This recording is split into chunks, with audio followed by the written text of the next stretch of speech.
10 questions की, और वो भी मोस्ट रिपीटेड फार्माकोलॉजी 1 सेमेस्टर 4 के लिए इंपॉर्टेंट वीडियो होने वाली है। ये एक ऐसा टॉपिक है जहां से हर साल हमारे यूनिवर्सिटी एग्जाम में हर डिफरेंट तरीके का क्वेश्चन पूछा गया है। जैसे मैं बात करूं, hello everyone, welcome back to the pharmacy India plus students. So एक नई वीडियो के साथ आप लोगों के सामने, और आज इस वीडियो में हम बात करेंगे टॉप 10 क्वेश्चंस की, और वो भी मोस्ट रिपीटेड, जो कि लास्ट 3 साल में आपके यूनिवर्सिटी एग्जाम में पूछे गए हैं और पूछे जा सकते हैं, और प्रूफ के साथ बात करेंगे इस वीडियो में। फार्माकोलॉजी 1 सेमेस्टर 4 के लिए इंपॉर्टेंट वीडियो होने वाली है। और अगर आप पहली बार इस चैनल के साथ जुड़े हैं तो मैं चाहूँगा ये वीडियो आप लोग अपने फ्रेंड्स के साथ ज़रूर शेयर करें, और चैनल को फॉलो ज़रूर कर लें और बेल आइकन को हिट कर लें, जिससे कि आपको लेटेस्ट नोटिफिकेशन मिलता रहे जब भी कोई इंपॉर्टेंट वीडियो आप लोगों के एग्जाम के लिए अपलोड की जाए। सो आज इस वीडियो में शुरू करने से पहले, अगर आप पहली बार फार्मेसी इंडिया के साथ जुड़े हैं तो pharmacy India mobile app Google play store से ज़रूर डाउनलोड कर लें। वहां पर आपको लेटेस्ट अपडेट्स मिलती रहेगी regarding your semester, regarding your competitive exam, जैसे फार्मासिस्ट हुआ, ड्रग इंस्पेक्टर हुआ, जीपैट एग्जाम हुआ। उसी के बाद व्हाट्सएप एंड टेलीग्राम ग्रुप में आप ऑलरेडी ज्वाइंड हैं फार्मेसी इंडिया प्लस के। अगर नहीं है तो लिंक डिस्क्रिप्शन में जाकर ज्वाइन कर सकते हैं।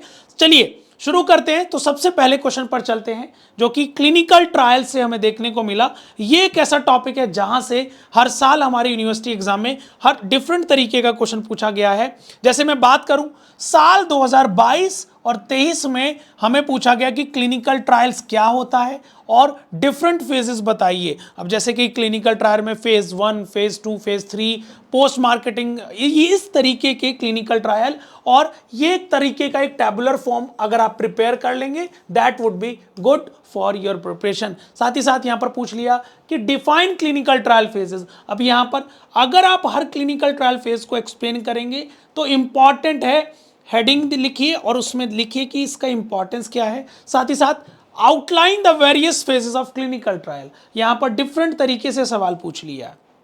चलिएगा, नेक्स्ट है लोकल एनेस्थेटिक्स क्या है।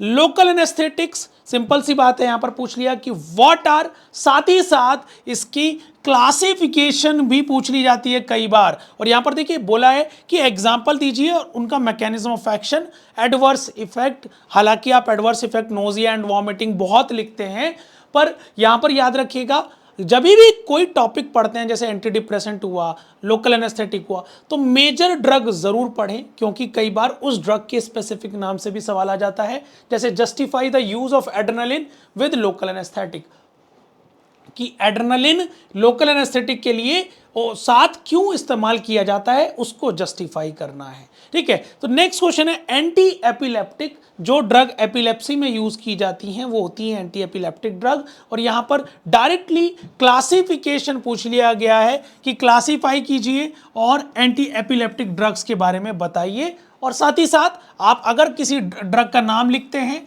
तो नाम लिखिए, उसका मैकेनिज्म ऑफ एक्शन लिखिए और उसका यूज लिख दीजिए। अगर कोई एडवर्स इफेक्ट है तो वो भी आप लिखिए। सो आपको अच्छे नंबर मिलने के चांसेस रहेंगे। ठीक है, कॉपी बहुत नीट एंड क्लीन रखिएगा। कॉपी नीट एंड क्लीन अच्छी लगती है जब भी आंसर खत्म हो जाए तो डबल लाइन से एंडिंग रखें, जिससे कि एग्जामिनर को पता लग जाए कि यहाँ पर आंसर खत्म हो गया है। ठीक है, चलिएगा, नेक्स्ट है क्लासिफाई एंटी एपिलेप्टिक। यहाँ पर क्लासिफिकेशन मांग लिया अगेन, और various mechanism of action of anti epileptic drug. 3 से 4 एंटी एपिलेप्टिक ड्रग्स आप याद कर लीजिए, उनका मैकेनिज्म ऑफ एक्शन। साथ ही साथ detailed note on anti epileptic drug.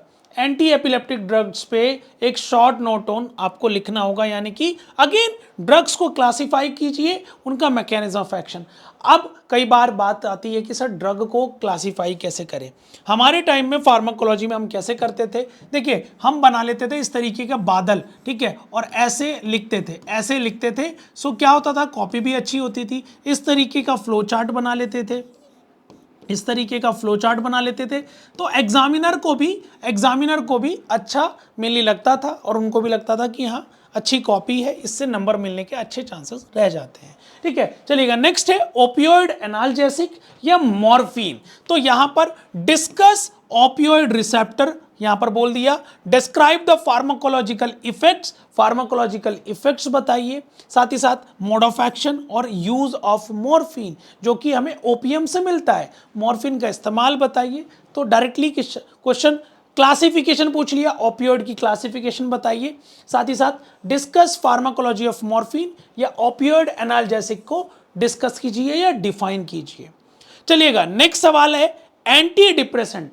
Anti depressant जो टॉपिक है वहां से right a short note on anti depressant. Again यहां पर आप ड्रग्स को जरूर याद रखिएगा क्योंकि इंपॉर्टेंट है, ठीक है। Classification give pharmacological action, tried cyclic का पूछ लिया यहां पर, यानी कि मोड ऑफ एक्शन, साथ ही साथ कमेंट ऑन एंटी डिप्रेसेंट। तो आप ये देखिए कि सवाल किस तरीके का पूछा गया है और उस टॉपिक से क्वेश्चन रिपीट होने के चांसेस रहते हैं, तो ये चीज जरूर याद कर लीजिएगा। साथ ही साथ पार्किंसन डिजीज, अब ये भी आ सकता है right a short note on Parkinson disease, define Parkinson, ठीक है, या explain mainly drug use in Parkinson, या एक और क्वेश्चन बन सकता है यहां पर कि क्लासिफाई कीजिए एंटी पार्किंसन ड्रग्स को, क्लासिफाई कीजिए। तो इस तरीके के सवाल उठ सकते हैं, तो ये चीज याद रखिएगा, बहुत इंपॉर्टेंट होने वाली है। साथ ही साथ फैक्टर्स मॉडिफाइंग ड्रग एक्शन, ऐसे कौन कौन से फैक्टर्स हैं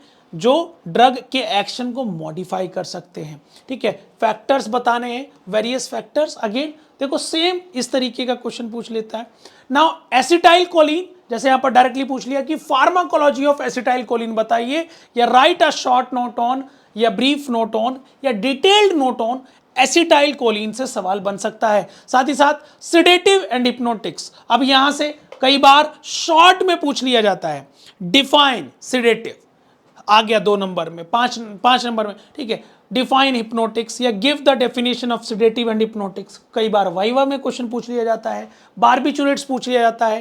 देखिएगा mode pharmacological action, mode of action and use, और यहां पर डिफरेंस पूछ लिया है। अब अगर डिफरेंस, कई बार अगर आपसे डिफरेंस पूछा जाए तो हमेशा कोशिश करें टैबुलर फॉर्म में जरूर आंसर दें। देखिए कॉपी भरना एक अच्छी बात है, पर कॉपी को एक मॉडिफाइंग तरीके से भरना बहुत जरूरी है। कॉपी भरना is not the solution, copy को रिप्रेजेंट करना, कॉपी को सजाना। अब ऐसा नहीं कि उसमें बिंदु और मेकअप कर दो, कॉपी आपके फ्लो चार्ट से सजती है, कॉपी आपके इस तरीके से फ्लो चार्ट से सजती है, इस तरीके से फ्लो चार्ट, इस तरीके के फ्लो चार्ट से सजती है कॉपी, ठीक है, याद रखिएगा। साथ ही साथ रूट ऑफ ड्रग एडमिनिस्ट्रेशन, कौन कौन से फैक्टर्स हैं जो आपके रूट्स ऑफ ड्रग एडमिनिस्ट्रेशन को अफेक्ट कर सकते हैं, या वेरियस रूट्स ऑफ एडमिनिस्ट्रेशन जैसे ओरल हुआ, टॉपिकल हुआ, ठीक है, बक्कल, सबलिंगुअल, ये इसका भी आप इस तरीके से फ्लो चार्ट में पहले तो आंसर इस तरीके से शॉर्ट में लिखें, ठीक है, और फिर एक एक को डिफाइन करें डिटेल में, ठीक है, तब आपको अच्छे नंबर मिलने के चांसेस रहेंगे, ठीक है। और जरूर बताइएगा वीडियो आपको कैसा लगा, इस वीडियो को जरूर शेयर कीजिएगा अपने क्लास ग्रुप में, because it is going to be very very important. और प्रिपेयर करते रहिए क्योंकि अपना विजन जीपैट होने वाला है। And if you are preparing for the GPAT, do download the pharmacy India mobile app, there you will get so much clarity about the GPAT, drug inspector and pharmacist exam. और इसी तरीके से तैयारी करते रहिए, फार्मेसी इंडिया आप लोगों के साथ जुड़ा रहेगा। जय हिंद, जय भारत।